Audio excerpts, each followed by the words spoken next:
Start क्या अपना question कौन सा 11वां नंबर और 12वां नंबर क्वेश्चन स्टार्ट करेंगे।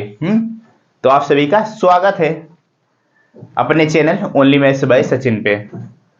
तो आप सब कैसे हैं? उम्मीद करता हूं बेस्ट होंगे और पढ़ाई भी कर रहे होंगे मेरे छोटे भाई बहन। चैनल को अगर सब्सक्राइब किया तो अच्छी बात है, नहीं किया है तो चैनल को जरूर सब्सक्राइब कर लेना। हम आपकी एनसीईआरटी मैथ को पूरी की पूरी कंप्लीट करा रहे हैं, एक एक चैप्टर एक एक क्वेश्चन को, जिसमें हम कहां तक पहुंच चुके हैं पता है आपको? पर्सनली 5.1 के हम आज करेंगे कौन सा नंबर 13 और 14 नंबर क्वेश्चन करेंगे। 13वां और 14वां नंबर क्वेश्चन है ना, ये लिखा तो मैंने वही है जो अपना क्वेश्चन करना है, लेकिन नंबरिंग यहाँ पे थोड़ा सा मिस्टेक है। ये है 13 नंबर क्वेश्चन, रिक्त स्थानों की पूर्ति करनी है, और चौथे नंबर भी 14 नंबर में क्वेश्चन में भी यही सारी चीजें हैं, कुछ उसमें अलग चीज है। तो करते हैं, छोटा सा सेशन होगा, कंप्लीट करते हैं। देखो हमारा क्वेश्चन क्या है, यदि दो कोण पूरक हैं तो उनके मापों का योग डॉट डॉट डॉट है। यानी कि यहां पे हमको बताना है रिक्त स्थान पे क्या चीज आएगा, यानी कि कहा ना रिक्त स्थानों की पूर्ति कीजिए, यानी कि जो खाली स्थान पे वहां पर क्या भरा जाएगा। अब क्वेश्चन को पढ़ना है और क्वेश्चन के समझ कर हमको बताना होगा यहाँ पे क्या आएगा। क्या आएगा देखो, यदि दो कोण पूरक हैं। अब सबसे पहली बात आती है पूरक कोण होते क्या हैं, पूरक कोण किसे कहते हैं, डिफिनीशन मैंने लिखाया है, पता होना चाहिए आपको। अगर वही आपको पूरक कोण पता होगा तो आप क्या कर जाओगे, आसानी के साथ क्वेश्चन लगा जाओगे। उनके मापों का योग, क्या कह रहा है, उनके माप यानी जो कोण होंगे उनके माप, यानी कि वो कितने कितने डिग्री होंगे, उनका योग, यानी कि उनको बताओ कितने, उनका योग करो, वो बताओ योग करने के बाद कितना डिग्री आएगा। अब रही बात क्या पूरक कोण, पूरक कोण होता क्या है पता है आपको? नहीं पता है तो एक बार सुनिए जरा ध्यान से। पूरक कोण किसी भी दो कोण को पूरक कोण कहते हैं, लेकिन उसमें शर्त क्या है, उन दोनों कोणों का योग जो होता है वही हमारा क्या होना चाहिए, 90 डिग्री होना चाहिए, तो वही होता है हमारा पूरक कोण।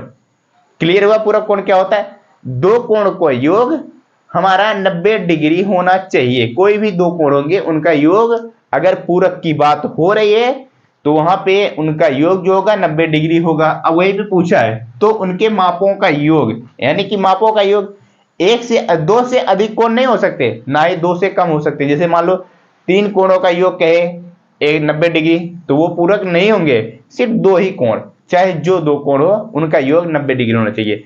वही हमसे पूछा क्या है, तो दो कोण क्या, यदि दो कोण पूरक हैं, कहने मतलब दो कोण पूरक हैं कोई दिक्कत नहीं, तो उनके मापों का योग अभी बताया कितना होना चाहिए, 90 डिग्री होना चाहिए। क्लियर हुआ? तो यहां पे क्या लिखेंगे, 90 डिग्री आएगा हमारा, 90 डिग्री।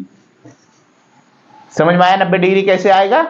बताया ना, पूरक कोण का योग जो होता है वो 90 डिग्री होता है। कोई भी दो कोण होंगे, जैसे मान लो कोण, मैं इसका नाम देता हूं कोण 1 और इस एक कोण का नाम देता हूं कोण 2। अगर मैं कहता हूं कोण 1 कोण 2 क्या है, पूरक कोण है, क्या होगा जानते हो? अगर मैं कहता हूं कोण 1 कोण 2 पूरक कोण है तो उसका मतलब होगा कोण 1 प्लस का कोण 2 बराबर 90 डिग्री होगा, ये चीज होगा। तो रिक्त स्थान हमसे पूछा था, रिक्त स्थान की जगह पर आप लिखेंगे 90 डिग्री। आ जाइए अगला दूसरा ऑप्शन, यदि दो कोण संपूरक हैं। अब पूरक की जगह क्या कर दिया, संपूरक कर दिया है, तो उनके मापों का योग बताइए। अब बात यहां पे आती है, संपूरक भी हमें पता होना चाहिए तभी हम यहां पे बता सकते हैं क्या आएगा। संपूरक कोण क्या होता है मैंने आपको डिफिनेशन लिखाया है, अगर आपने देखा होगा तो आपको पता होगा, नहीं देखा है जरा ध्यान से सुनिएगा। संपूरक कोण वो होते हैं जैसे दो कोण, कोई भी दो कोण होंगे उनका योग, उनका योग कितना डिग्री होगा, 180 डिग्री का होगा। जैसे यहां पे 90 डिग्री है कोण 2, यानी कि कोण दोनों का योग जो है 90 डिग्री है संपूरक में। संपूरक में वही दोनों कोण क्या हो जाएंगे, 180 डिग्री होगा। कोई भी दो कोण होंगे उनका योग अगर 180 है तो वो क्या है, उसको हम कह सकते हैं संपूरक कोण। अगर कोई दो एंगल दिया है, कहता है ये दोनों क्या है, संपूरक कोण है, इसका मतलब होगा उन दोनों कोणों का योग जो होगा वो 180 डिग्री होगा। बस सिंपल सी बात वही थी और कुछ नहीं थी।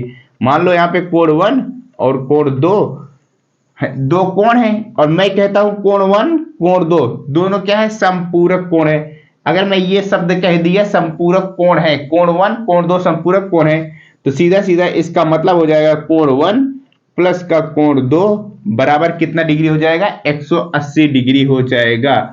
तो हमारा यही आंसर आएगा। यहाँ पे जो रिक्त स्थान है यहाँ पे भरा जाएगा 180 डिग्री। कितना भरा जाएगा, 180 डिग्री भरा जाएगा। आ जाइए तीसरा नंबर ऑप्शन देखिए, अपनी बुक में देखिएगा और जो मैंने लिखा है देखिएगा, दोनों सेम ही है तीसरा नंबर ऑप्शन। जी हाँ, बिल्कुल सेम है हमारा तीसरा नंबर ऑप्शन। क्या है, रैखिक युग्म बनाने वाले दो कोण, अब बता दो, डॉट डॉट डॉट होता है, क्या चीज होता है अगर वो हमारा रैखिक युग्म, क्या कहा है, रैखिक युग्म बनाने वाले दो कोण। अब बात यहां पे क्या आती है, रैखिक युग्म की बात आती है। पूरक क्लियर हुआ, संपूरक क्लियर हुआ, मैंने तो कई बार आपको बताया। अब बार आती है, सॉरी, किसकी बात आती है, रैखिक युग्म की। रैखिक युग्म क्या होता है, रैखिक युग्म होता है, मैंने आपको बताया था, रैखिक यानी कि एक सीधी रेखा होती है। क्या होती है, एक सीधी रेखा पर अगर कोण बनता है, कोई भी कोण, ऐसे मान लो, ऐसे मान लो, कोई भी कोण, कोई दो कोण, एक सीधी रेखा पर दो कोण बनते हैं। क्या बनते हैं, दो कोण बनते हैं, तो उन्हें हम कहते हैं क्या, रैखिक कोण कहते हैं। क्या कहते हैं, कोई एक सीधी रेखा है, और ये भी हो सकता है इसको हम संपूरक भी कहेंगे। अभी देखो समझाते हैं हम कैसे होगा। इसको हमारा क्या कहेंगे, इसको हमारा एक बिंदु होना चाहिए, एक शीर्ष बिंदु, एक ही शीर्ष बिंदु, वो भी किसका, एक सीधी रेखा पर होनी चाहिए। ये हमारी सीधी रेखा है, ध्यान देना, ये हमारी सीधी रेखा है, एक सीधी रेखा पर कोई एक शीर्ष बिंदु होगा, और जो दोनों कोण होंगे, दोनों जो कोण होंगे बनेंगे उस सीधी रेखा पर, उनको कहते हैं रैखिक कोण कहते हैं। क्या कहते हैं, रैखिक कोण। अब बात आती है रैखिक युग्म बनाने वाले दो कोण क्या होते हैं, और इसको क्या कह सकते हैं हम, इसको हम और क्या कह सकते हैं बताओ, इसको हम और क्या कह सकते हैं। अब बात एक ध्यान से देखना, मैंने क्या लिखा है, ऊपर वाला जरा ऑप्शन देखो, ऊपर लिखाया है कि दो कोण उनके मापों का योग 180 डिग्री अगर होता है तो वो क्या कहलाते हैं, संपूरक कोण। ध्यान से देखना, एक सीधी रेखा पर कितने डिग्री कोण बनता है बताओ, एक सीधी रेखा पर कितने डिग्री कोण बनता है, 180 डिग्री का कोण बनता है। कितनी डिग्री का बनता है, 180 डिग्री कोण बनता है, पता ही नहीं, मैंने कई बार आपको बताया, एक सीधी रेखा पर 180 डिग्री का कोण बनता है। अब बता दो, मान लो इसी को मैं कोण 1 कह देता हूं, और ये वाले को मैं कोण 2 कह देता हूं, ये वाले को मैं कोण 2 कह देता हूं। अब बता दो कोण 1 कोण 2 का योग कितना होगा, कोण 1 कोण 2 का योग कितना होगा, ये होगा 180 डिग्री होगा। होगा कि नहीं होगा बताओ, बिल्कुल होगा। कैसे, एक सीधी रेखा पर दोनों कोण बन रहे हैं ना, देखो यहां से जब शुरू करोगे ऐसे घुमाओगे तो 180 यानी कि आधा चक्कर पूरा का पूरा कंप्लीट हो रहा है, तो 100 चांद होगा ना, चांद पे देखो आप जब रखोगे ऐसे, चांद तो हमारा ऐसे ही होता है ना, आपके पास है कि नहीं, ऐसे ही होता है। अब जो जहां पे देखो यहां से 0 से शुरू होकर 180 तक पहुंच रहा है नहीं, तो वो 180 कोण 180 डिग्री कोण बनता है ना। मान लो यही चांद है, हम इसी रेखा बढ़ा देते हैं, एक सीधी रेखा पर 180 डिग्री कोण बनता है। अब इसी में से बीच में से हम अगर कोई रेखा खींच देते हैं तो इसका मतलब है, तो वो जो दोनों कोण होंगे उनको जोड़ने के बाद ही हमारा 180 डिग्री होना चाहिए। जी हाँ, तो मैंने देखो रैखिक ये, अब देखो संपूरक कोण का रूल फॉलो हो रहा है कि नहीं फॉलो हो रहा है। देखो कोण 1 कोण 2 का योग, कोण 1 कोण 2 का योग 180 डिग्री होता है, तो उसे हम क्या कह सकते हैं, उसे हम संपूरक कोण कह सकते हैं। तो अब बताओ रैखिक युग्म बनने वाले दो कोण को क्या कह सकते हैं हम, हमारा रैखिक युग्म बनने वाले दो कोण संपूरक कोण होता है। क्या होता है, संपूरक कोण। यहां पे क्या भरा जाएगा मेरे भाई, संपूरक कोण, संपूरक होता है कहने का मतलब बस, ठीक है। तो समझ में आया संपूरक कैसे होता है, बताओ सीधी रेखा पर देखो संपूरक वाला गुण फॉलो हो रहा है कि नहीं फॉलो हो रहा है, बिल्कुल। दो कोण है और दोनों कोणों का योग हमारा 180 डिग्री आ रहा है। जब दो कोण है और उनका 180 डिग्री मान आ रहा है तो उनको हम सीधा सीधा क्या कह सकते हैं मेरे भाई, उनको हम समपूरक कोण कह सकते हैं।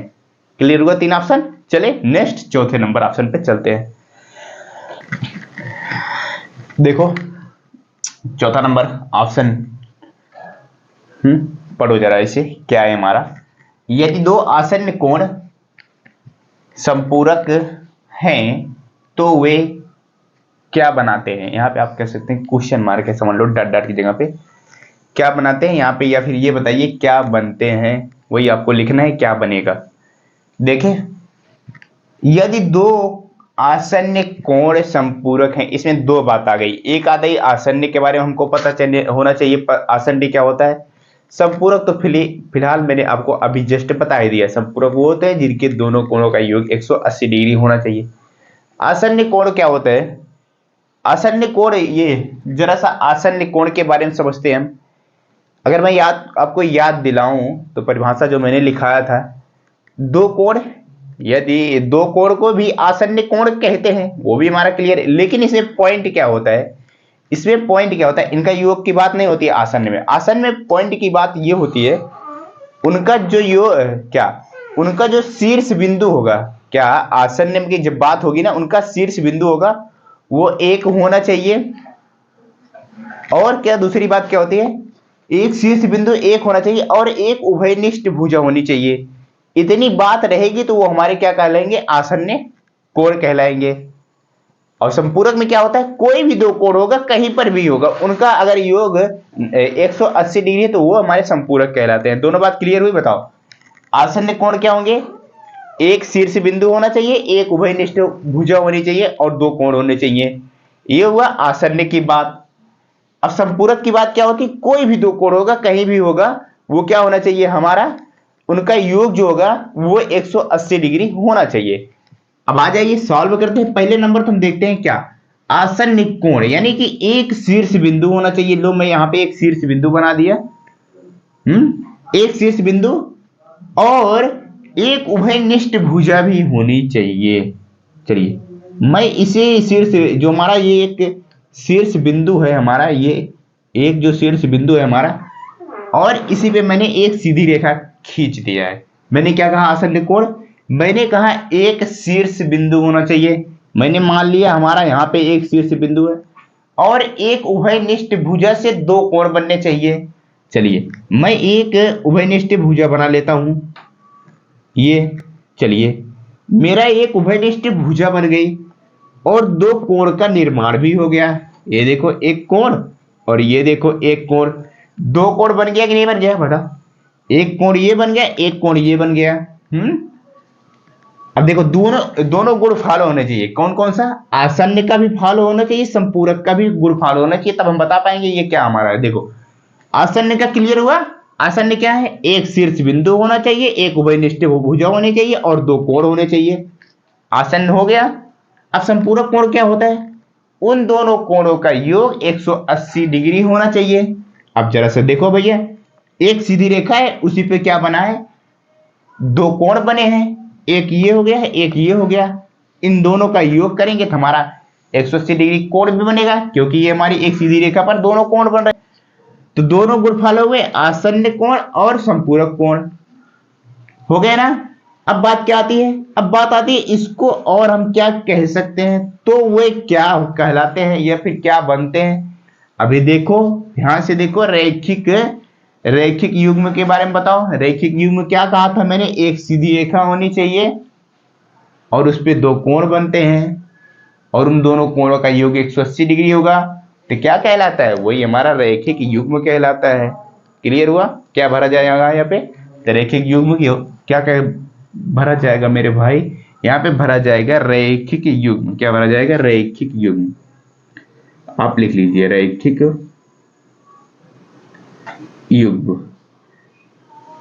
तीनों चीज समझ में आया, बताओ। इस जगह पर आसन्न कोण, संपूरक कोण और इसको हम रैखिक युग्म कह सकते हैं। कैसे कह सकते हैं, हमारी एक सीधी रेखा है, सीधी रेखा पर दोनों कोण बन रहे हैं, ठीक है, इसको हम क्या कह सकते हैं, और दोनों कोणों का योग हमारा 180 डिग्री भी है, इसको हम रैखिक युग्म भी कह सकते हैं। हो गया क्लियर। चले नेक्स्ट ऑप्शन कौन सा है हमारा, 5वां नंबर ऑप्शन है। देखो, यदि दो रेखाएं एक दूसरे को एक बिंदु पर प्रतिच्छेदित करती हैं तो शीर्षाभिमुख कोण हमेशा डैश डैश डैश होता है। अब बता दो मेरे भाई, सबसे पहली बात तो क्या आती है, शीर्षाभिमुख कोण के बारे में आपको पता होना चाहिए, तभी यहां पे आप बता पाओगे क्या होगा। और दूसरी बात क्या होना चाहिए, यदि दो रेखाएं एक दूसरे को एक बिंदु पर प्रतिच्छेदित करती हैं, कोई दिक्कत नहीं है।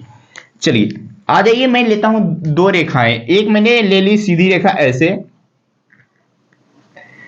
कहा है दो रेखाएं एक दूसरे को किसी एक बिंदु पर प्रतिच्छेदित करती हैं। चलिए मैं मान लेता हूं यहां से एक दूसरी रेखा खींचता हूं, और देखो ये चीज परफेक्ट हुआ, दो रेखाएं हैं एक दूसरे को एक बिंदु पर प्रतिच्छेदित करती हैं। देखो यहां पे प्रतिच्छेदित कर रही हैं, प्रतिच्छेदित मतलब काट रही हैं। हो गया इतनी बात क्लियर। अब बता दो, तो शीर्षाभिमुख कोण हमेशा, मैंने क्या कहा है शीर्षाभिमुख कोण में, बताओ जरा सा। मैंने कहा है कि दो अगर सीधी रेखा है, क्या है, दो अगर सीधी रेखा किसी एक बिंदु पर काटती है तो वहां पर जो कोण बनता है वो शीर्षाभिमुख कोण बनता है, आमने शीर्षाभिमुख कोण बनता है। और एक बात मैंने और कहा था, आमने सामने का कोण जो होता है वो हमारा कितना डिग्री, कितना डिग्री नहीं, आमने सामने का कोण जो होता है वो होता है हमारा बराबर होता है, समान होता है। मतलब ये वाला कोण इसके समान, ये वाला कोण इसके समान होगा, यानी कि जितना डिग्री ये होगा उतना डिग्री ये भी होगा, जितना डिग्री ये होगा उतना डिग्री ये भी। आमने सामने के कोण जो होते हैं वो बराबर होते हैं, किसमें, शीर्षाभिमुख कोण में। तो आप लिख सकते हैं, तो शीर्षाभिमुख कोण हमेशा बराबर होता है या फिर समान होता है, कुछ भी आप लिख सकते हैं, चाहे आप समान लिखिए चाहे आप बराबर लिखिए, क्या होते हैं, समान होते हैं। तो छठा नंबर, सॉरी चौथा और पांचवा नंबर ऑप्शन 11वें नंबर क्वेश्चन का। अब बचता है इसमें एक ऑप्शन और, वो भी करते हैं कंप्लीट। ये लास्ट नंबर ऑप्शन कौन सा है हमारा, छठवां नंबर ऑप्शन है ना। कर ले कंप्लीट, ये भी बिल्कुल कर लीजिए। यदि दो रेखाएं एक दूसरे को एक बिंदु पर प्रतिच्छेदित करती हैं, बस समझ गए ना, जस्ट पहले वाला जैसे ऑप्शन किया, दो रेखाएं हैं एक बिंदु पर प्रतिच्छेदित कर रही हैं, और यदि शीर्षाभिमुख कोण का एक युग्म न्यून कोण हो तो शीर्षाभिमुख कोण का दूसरा युग्म क्या होगा, यानी कि डट डट डट यहां पे क्या भरा जाएगा। चलिए ध्यान से देखिएगा, मेरी बात को सुनिएगा ध्यान से। अभी जैसे मैंने एक दो सीधी रेखाएं ली थी ना, चलो फिर से मैं ट्राई करता हूं। एक सीधी रेखा ये हो गई हमारी, और दूसरी सीधी रेखा हमारी ये हो गई, दो हमारी सीधी रेखा हो गई। मैंने कहा क्या, युग्म की बात की, पहले युग्म मैं समझाता हूं होता क्या है युग्म। शीर्षाभिमुख कोण का एक युग्म न्यून कोण है। युग्म बोले तो आप उसको कह सकते हैं जोड़ा, कह सकते हैं, क्या कह सकते हैं, जोड़ा। अब युग्म दो लोग, ये जैसे ये हो गया ये हो गया, आमने सामने की जो दो कोण है ना, इसी को कहते हैं ए युग्म कहते हैं, क्या कहते हैं, युग्म कहते हैं। और इसके सामने कोण ये है, ये क्या कहलाएंगे, एक युग्म ये कहलाएगा और एक युग्म ये कहलाएगा। कहने का मतलब इस जो हमारी दो रेखाएं हैं एक बिंदु पर प्रतिच्छेदित कर रही हैं, जो दो कोण बन रहे हैं वो क्या कहलाते हैं, क्या कहलाते हैं, युग्म कहलाते हैं। दो युग्म इसमें बन रहे हैं, दो युग्म यानी कि हर युग्म में दो कोण, कुल मिला के चार कोण बनता है, 1 2 3 4। अब रही बात क्या कहा है कि एक युग्म न्यून कोण। अब ये भी हमको पता होना चाहिए न्यून कोण होता क्या है, पता है कि नहीं पता है, बताओ। मैंने परिभाषा लिखाया था इंट्रोडक्शन वाले वीडियो में, मैंने न्यून कोण के बारे में लिखाया था। न्यून कोण क्या होता है, ऐसा कोण जो 90 डिग्री से कम हो उसी को कहते हैं न्यून कोण। क्लियर है। चलिए, तो हमको एक युग्म ऐसा बनाना है कि जो कि 90 डिग्री से कम रहे। क्या बनाना है, एक युग्म ऐसा बनाना है जो कि हमारा 90 डिग्री से कम रहे। चलिए देखते हैं। अब ये देखिए मैं बनाता हूं, ये हुआ दूसरा युग्म। देखिए जरा सा, क्या ये हमारा लग नहीं रहा है 90 डिग्री से कम है, बताओ। 90 डिग्री क्या उतना होता है, 90 डिग्री एक सीधी रेखा, उस पर एक दूसरी सीधी रेखा होती है, तो वो 90 डिग्री कौन बनाता है कि नहीं बनाता है, बिल्कुल बनाता है। अब यहां पे बात क्या आई मेरे भाई, देखो ये एक सीधी रेखा है, उस पर क्या ये वाली सीधी रेखा है, नहीं है ना। इसका मतलब सीधी रेखा झुकी हुई है, इसका मतलब न्यून कोण बना रहा है, इसका मतलब 90 डिग्री कम है। तो कहा है, क्या कहा है, एक युग्म न्यून कोण बोले तो 90 डिग्री से कम। देखो ये मान लो ये वाली सीधी रेखा है और इस पे मैं एक ऐसी रेखा खींचता हूं, सीधी रेखा ना खींचा मैंने, सीधी रेखा खींचता तो ऐसी आती है हमारी, लेकिन मैंने इसको इस तरफ कर दिया। इसका मतलब जो है हम इसको 90 डिग्री से कम कर दिए हैं। क्या कर दिए, 90 डिग्री से कम कर दिए।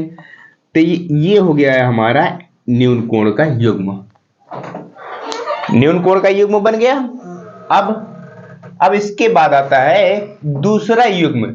दूसरा युग्म पूछा है, दूसरा युग्म डैश डैश डैश है। तो जब ये हमारा न्यून कोण है, क्या है मेरे भाई, न्यून कोण है। अब बताओ दूसरा वाला कितना है। दूसरा वाला मेरे भाई जरा सा देखो ध्यान से, ये एक सीधी रेखा है। मान लो यही वाली सीधी रेखा मैं यहां पे खींचता हूं, मैंने ये सीधी रेखा खींच दी और सीधा खींचता है इस पे तो 90 डिग्री बनता है। लेकिन मैं अगर इसी वाली रेखा को, जो ये वाली रेखा है, सीधा ना खींच के मैं इस तरफ झुका देता हूं और इस कोण की बात करता हूं, सीधा ना खींच के मैं इस तरफ झुका देता हूं, इस तरफ, किस तरफ, इस तरफ, यानी कि सीधा से दूसरी तरफ, इसका मतलब ये 90 से ज्यादा बनेगा। और 90 से ज्यादा जब बनता है डिग्री क्या कहलाते हैं, ये तो होता है न्यून कोण। न्यून कोण के बाद क्या आता है, अधिक कोण आता है। तो ये क्या हो जाएंगे मेरे भाई, ये अधिक कोण हो जाएंगे। ये वाला जो युग्म है ये इसको न्यून कोण कहेंगे, और दूसरा वाला जो हो जाता है क्या कहेंगे, इसको अधिक कोण कहेंगे। कैसे कहेंगे पता है आपको, जब 90 डिग्री से ज्यादा बनेगा तो हमारा अधिक कोण कहलाता है। तो सीधा सीधा जो होगा यहां पे हमको क्या भरना है, इस ऑप्शन में अधिक कोण भरना है, अधिक कोण भरना है। खत्म हुई बात, बताओ हो गया कंप्लीट। चलते हैं हम नेक्स्ट, कौन सा लास्ट क्वेश्चन इस प्रश्नावली का, प्रश्नावली 5.1 का 14 नंबर क्वेश्चन जो कि हमारा है लास्ट, इसको करते हैं अब कंप्लीट। अपना लास्ट क्वेश्चन जो कि 14 नंबर आपके सामने है। इसमें भी कितने 5 ऑप्शन है, हमको समझना है और हमको क्या लिखना है, संलग्न आकृति में निम्नलिखित कोणों के युग्म के नाम दीजिए, यानी कि जो कोण है उनका नाम हमें देना है। अब बात फंसती मेरे छोटे भाई बहन, कोणों के युग्मों को नाम दीजिए। अब कोण के युग्म कैसे नाम देते हैं, जैसे मैं बात करता हूं किसकी, मैं बात करता हूं जैसे हमारी कोई आकृति है, ये मान लो त्रिभुज है, इसकी मैं बात करता हूं और इसका नाम ए है, इस कोण का नाम ए है। अगर मुझे कोण ए के बारे में हमें लिखना है, क्या लिखना है, कोण ए के बारे में लिखना है। मान लो ये ऊपर वाला बी, ये सी, कोण ए के बारे में लिखना है मुझे, कैसे लिखेंगे, मैंने आपको बताया था, मैं इस बार फिर से बता दे रहा हूं। कोण ए के बारे में लिखना है, जिसके बारे में लिखना होता है वो चीज हमारी क्या आती है, बीच में आती है, बी ए सी लिखेंगे इसको, क्या लिखेंगे, कोण बी ए सी। जैसे ए के बारे में हमें लिखना है तो बात समझ में आई। कोण को कैसे लिखेंगे, हमको लिखना है निम्नलिखित कोणों के युग्म का नाम दीजिए। कई सारे ऑप्शन है, जो कोण होंगे उनको हमको नाम देना है। चलें सॉल्व करें, चलिए। कहां है, सबसे पहला नंबर ऑप्शन है शीर्षाभिमुख अधिक कोण। क्या है, शीर्षाभिमुख अधिक कोण का है। इसमें दो बात आ गई, शीर्षाभिमुख और अधिक कोण, दो चीज आई ना। शीर्षाभिमुख जानते हो, दो सीधी रेखाएं किसी एक बिंदु पर प्रच्छेदित करेंगी तो वहां पे जो कोण बनेगा वो शीर्षाभिमुख कोण बनेगा। अभी जस्ट जैसे पहले ऑप्शन किया ना, अधिक कोण न्यून कोण, वही वाला पूछ रहा है, वो वाला कोण हमें बताओ जो अधिक कोण था। यहां पे नाम मेंशन किया गया है, ये देखो कोणों का नाम दिया गया है, देखो ये देखो। पहले सबसे पहला काम, दो सीधी रेखा ढूंढो कौन सी है, दिख रहा है कुछ, ए सी एक सीधी रेखा और बी डी दूसरी सीधी रेखा लिखा। अब हमको न्यून कोण के बारे में बताओ। न्यून कोण अभी जस्ट पहले देखो, अभी एक मैंने बनाया नहीं था, तो न्यून कोण 90 डिग्री से कम, जो कम झुकाव था, ये देखो ये हो गया न्यून कोण हो गया। लेकिन हमको क्या कहना है, हमको ये तो हमारे शीर्षाभिमुख कोण कौन कौन से, पहले तो ये बताओ शीर्षाभिमुख कोण कौन कौन से, हमारा ये वाला एंगल, ये वाला एंगल और ये पूरा, यानी कि ये वाला एंगल और ये वाला एंगल, यही है शीर्षाभिमुख कोण। लेकिन बात की है अधिक कोण की, न्यून कोण की बात नहीं की है। किसकी बात की है, अधिक कोण की बात की है, न्यून कोण की बात नहीं की है। हमसे बताना है अधिक कोण वाला कौन सा एंगल है। चलिए देखते हैं। अब जरा सा बताओ कौन सा एंगल है, उठाओ। देखो ये हमारी सीधी रेखा है, ये एक सीधी रेखा है। बताओ कौन सा अधिक कोण बना रहा है, ये वाला है कि ये वाला है, या फिर ये वाला ये वाला? कौन सा है मेरे भाई? ये वाला है। देखो यूं गया यूं गया, यहां से यहां तक बना रहा है कि नहीं बना रहा है बताओ? बिल्कुल बना रहा है। कौन सा एंगल है, एंगल के बारे में हमें लिखना है। ए, बीच में किसको लेंगे? ओ की बात करेंगे। ये वाला एक एंगल है हमारा, ध्यान से देखना, ये पूरा एंगल अधिक कोण कहलाएगा, है ना। देखो ऐसी देख सीधी रेखाएं, दो तिरछी रेखाएं थी जो कि एक बिंदु पर प्रतिच्छेदित की हैं। इसका मतलब यहाँ पे शीर्षाभिमुख कोण बन रहा है। ये जो एंगल है, ये वाला एंगल न्यून कोण है, उसके जो बगल बन रहा है वो हमारा अधिक कोण है। तो उसी के बारे में लिख ले रहे हैं, किसके? ए ओ डी। क्या बन रहा है? ए ओ डी हो गया पहला कोण। और एक कोण और बन रहा है, देखो दूसरा कौन सा, उसके जस्ट सामने कौन सा है? बी ओ सी है। कोण किसके बारे में लिखना है? बी ओ सी। एक ऑप्शन हुआ कंप्लीट। बताओ, कहा था शीर्षाभिमुख अधिक कोण कौन कौन से थे? ए ओ डी ये पहला था, और दूसरा वाला इसके नीचे बी ओ सी। पहला ऑप्शन कंप्लीट। दूसरा ऑप्शन जरा सा देखो कौन सा है हमारा। दूसरा ऑप्शन है आसन्न पूरक कोण। इसको जानना बहुत जरूरी है मेरे भाई। किसको? आसन्न के बारे में हमको जानकारी होनी चाहिए, और पूरक कोण क्या होता है ये भी हमें जानकारी होना चाहिए, तभी हम इसको सॉल्व कर सकते हैं। सबसे पहला पॉइंट समझना, ध्यान से सुनना। ये आसन्न कोण होता क्या है? आसन्न की बात समझते हैं, फिर पूरक की बात समझेंगे। जैसे इसमें शीर्षाभिमुख अधिक था, दोनों के बारे में हमें जानकारी थी, तब हम क्वेश्चन को सॉल्व कर पाए। अब इसमें क्या करना है, सबसे पहले आसन्न को समझो, फिर पूरक को समझो, तभी हम इस क्वेश्चन को सॉल्व कर पाएंगे। आसन्न क्या होता है मेरे भाई? परिभाषा लिखे हो अपनी कॉपी में, बताओ। मैं सिर्फ बता दे रहा हूँ, लिखूंगा नहीं, ठीक है? मैं बता रहा हूँ, ध्यान से देखना। आसन्न कोण उसे कहते हैं जिसका एक शीर्ष बिंदु होगा। क्या होगा? एक शीर्ष बिंदु होगा, और वहां पे दो कोण बन रहेंगे, एक भुजा जो होगी वो उभयनिष्ठ हो गया, उसी को कहते हैं आसन्न कोण। मेरी बात समझ में आई? ध्यान सुनना।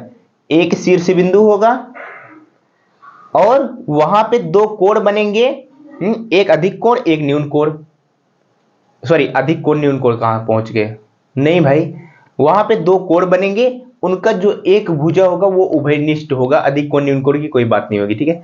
एक शीर्ष बिंदु होगा, दो कोण होंगे, उनमें एक उभयनिष्ठ भुजा होगी। और फिर क्या कहा है?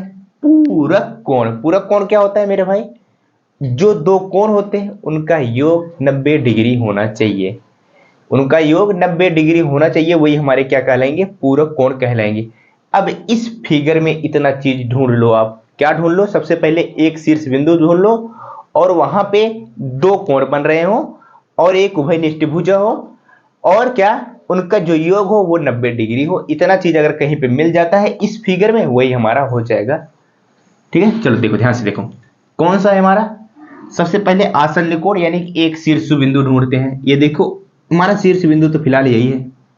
अब दो कोण ऐसे ढूंढो जो कि 90 डिग्री बना रहे हो। दो कोण ऐसे ढूंढो जो कि 90 डिग्री बना रहे हैं। इधर आ जाएं, अगर हम इस वाली से बिंदु से इधर देखें, इधर तो 90 डिग्री तो बन रहा है, लेकिन केवल एक कोण है। नहीं काम बनाना, 90 डिग्री तो बन रहा है लेकिन केवल एक कोण है। देखो ये एक सीधी रेखा है, इस वाली सीधी रेखा पर 90 डिग्री कोण बना रहा है, लेकिन इस तरफ केवल एक कोण है। छोड़ दो, नीचे आ जाओ। नीचे तो कोई ऑप्शन ही नहीं है, क्योंकि एक सीधी रेखा है ही नहीं, तो नहीं बन रहा। अब इस वाली सीधी रेखा के दूसरी तरफ चले आओ, चले आओ, चले आ गए।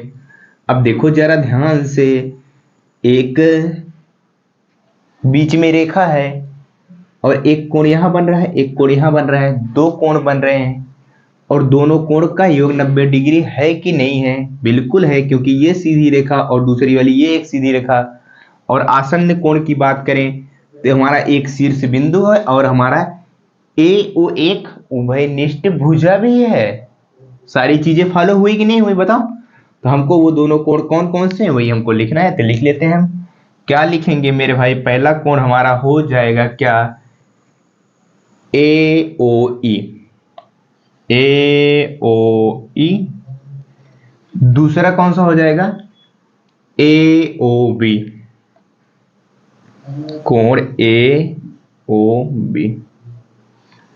हुआ कि नहीं हुआ बताओ, जरा सा बताओ। ए ओ ई, एक कोण ये हो गया, एक कोण ये हो गया, और दोनों का कोण ये 90 डिग्री हुआ। और आसन्न की बात की थी वो भी हमारा फॉलो हुआ, एक शीर्ष बिंदु है, एक उभयनिष्ठ भुजा है। तो दो ऑप्शन कंप्लीट हुए। समझ में आ रहा है, नहीं समझ में आ रहा है? समझ में आ रहा है। चैनल को सब्सक्राइब करिएगा। हम चलते हैं कौन सा, तीसरा नंबर ऑप्शन की तरफ। देखो कौन सा तीसरा नंबर ऑप्शन, देखो क्या कहा है, समान संपूरक कोण का है।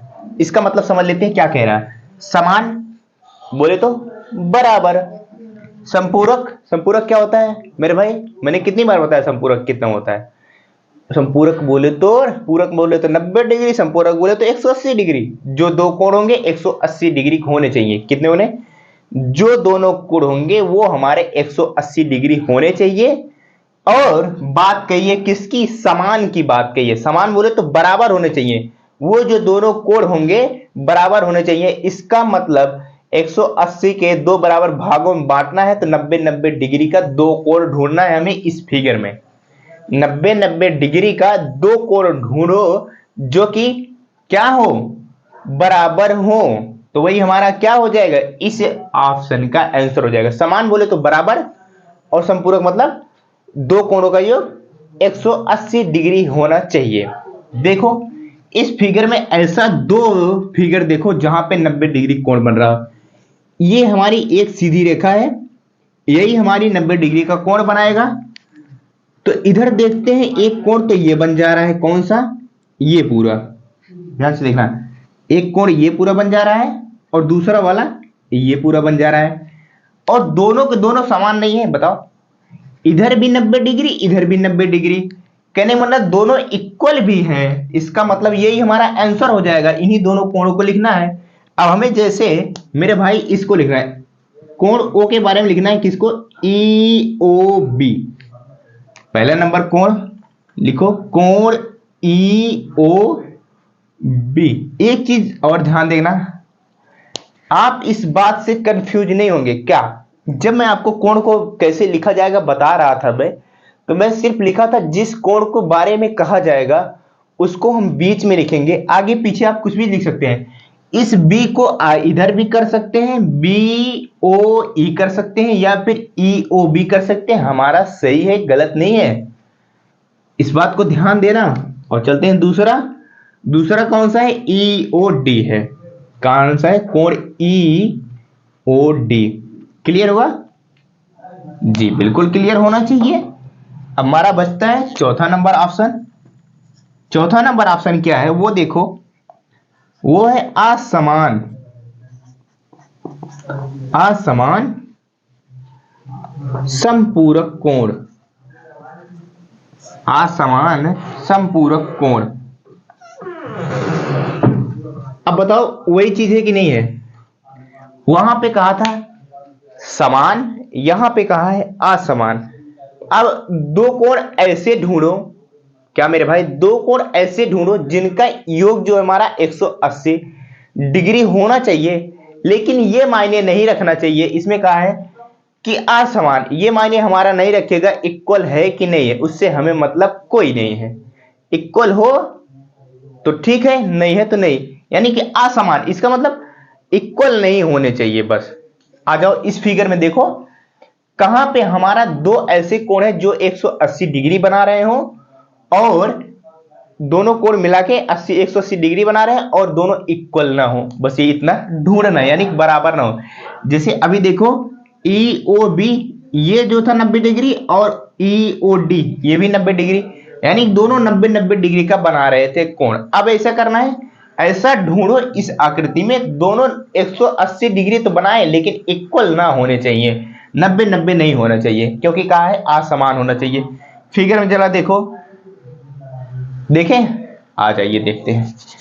अभी तो मैंने ये वाली सीधी रेखा दी थी, कौन सा, बी ओ डी, ये वाली सीधी रेखा पे देखी थी मैंने, एक सीधी रेखा बन रही थी। चलो हम एक बार ये वाली सीधी रेखा लेते हैं, ए ओ सी, यानी ये वाली सीधी रेखा, इस पे देखते हैं। देखो जरा सा, इस पे मैंने देखा तो एक ये एक है ऐसे, जब मान लो ये अगर ऐसे, अगर एक तिरछी रेखा ऐसे है, उस पे सीधी रेखा खींचेंगे तो ऐसे बनेगा ना हमारा, लेकिन इस पे जो है ऐसे खींच दिया, यानी हल्का सा तिरछी है, इसका मतलब इक्वल नहीं बनेगा। ये तो चीज क्लियर हो गया। अब देखो कौन कौन सा कोण बन रहा है। ये वाला कोण ध्यान से देखना, मैं अपनी ब्लैक मार्कर से, ये देखो ये वाला कोण और एक कोण ये वाला कोण, जरा ध्यान से देखो, एक कोण ये, एक कोण ये, दो कोण बन रहे हैं कि नहीं बन रहे हैं मेरे भाई? बन रहे हैं ना। तो इसका मतलब इन दोनों कोणों का योग कितना होगा? 180 डिग्री होगा। और कहा था असमान, यानी कि समान भी नहीं होना चाहिए। अब बताओ, ये वाला एंगल बड़ा दिख रहा है, ये वाला छोटा दिख रहा है, बराबर है नहीं है ना? इसका मतलब असमान है, तो यही दोनं एंगल हम लिख लेंगे। तो लिखो मेरे भाई, कौन कौन सा एंगल है हमारा? कोण AOE पहला है हमारा AOE, और दूसरा कौन सा है? कोण EOC है। ये हो गया हमारा कौन सा? दूसरा एंगल हो गया। तो कितने ऑप्शन हो गए? लास्ट ऑप्शन बचता है, वो भी हमारा कौन सा? 5वां नंबर ऑप्शन। उसको भी करते हैं कंप्लीट। हम करते हैं 5वां नंबर ऑप्शन। आसन्न कोण जो रैखिक युग्म नहीं बनाते हैं। आसन्न कोण जो रैखिक युग्म नहीं बनाते, सीधी सीधी सी बात है। आसन्न कोण एक शीर्ष बिंदु ढूंढो और उनके क्या होने चाहिए? दो कोण होने चाहिए बगल बगल। एक क्या होना चाहिए? एक उभयनिष्ठ भुजा होनी चाहिए। और रैखिक युग्म बोले तो उनका योग जो है क्या? रैखिक युग्म नहीं बनाते हो।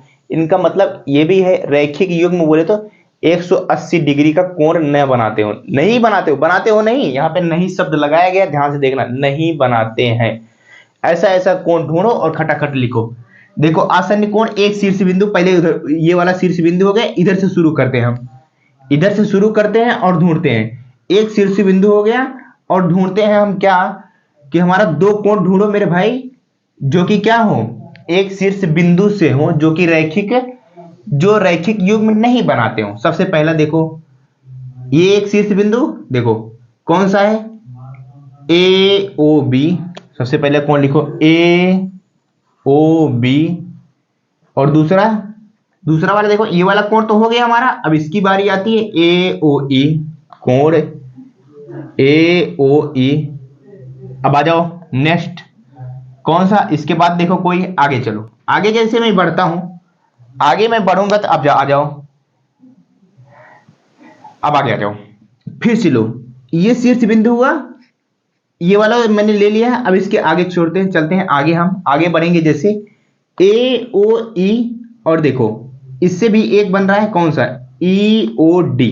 ये भी एक बन रहा है, ये भी लिखो इसी में। तो ये भी जो जो जो कोण बन रहा है, सारा सारा वही लिखना है, कोण AOE, फिर उसके बाद EOD, कोण EOD। अब इसके बाद आ जाओ, अब आ जाओ यहां से देखते हैं। ये वाला ले लिया शुरू शुरू में, अब ये वाला ले लिया। अब देखो इस वाले, ध्यान से देखना थोड़ा सा, इस वाले जो हमारा ये रेखा है AO, यानी कि जो हमारा कहते हैं उभयनिष्ठ भुजा, इस वाली उभयनिष्ठ से कौन से दो कोण बन रहे थे हमारे? ध्यान देना, AO वाले उभयनिष्ठ भुजा से कौन दो कोण बने? AOB AOE, जो कि रैखिक युग्म नहीं है। और इस वाली उभयनिष्ठ भुजा से देखो, ये वाली उभयनिष्ठ से कौन कौन से दो कोण बने? ये वाला AOE और EOD, ये वाला बन गया इस वाली उभयनिष्ठ भुजा से। अभी देखो ये वाला उभयनिष्ठ बचा है हमारा एक, ये वाली उभयनिष्ठ भुजा बची हुई, इस वाली उभयनिष्ठ भुजा से कौन कौन दो कोण बन रहे हैं? देखो ध्यान से, बन रहा है कि नहीं बन रहा है? बिल्कुल बन रहा है। कोण EOD कामा, फिर कोण DOC, क्या बन रहा है? DOC। देखो बन रहा है कि नहीं बन रहा है? अब बताओ, ये उभयनिष्ठ भुजा कह सकते हैं? नहीं कह सकते भैया, क्योंकि दूसरी तरफ एंगल नहीं है। तो ये चीज हमारा क्लियर हुआ? बताओ मेरे भाई, क्लियर हुआ कि नहीं हुआ? हुआ ना? तो उम्मीद करता हूं आपको समझ में आया होगा। क्या कहा था हमारा? आसन्न कोण जो रैखिक युग्म नहीं बनाते, तो वो चीज हुआ हमारा क्लियर। ये हो जाएंगे हमारे ऑप्शन। तो मैंने आपकी जो प्रश्नावली 5.1 थी लाइंस एंड रेखा की, कर दी है कंप्लीट। अब नेक्स्ट वीडियो से क्या करेंगे? हम दूसरा प्रश्नावली की शुरुआत करेंगे। तो समझ में आया हो तो चैनल को सब्सक्राइब करिएगा, और जो आपके दोस्त हैं उनके साथ शेयर भी कर सकते हैं। हम आपसे मिलते हैं नेक्स्ट वीडियो में, तब तक के लिए बाय बाय।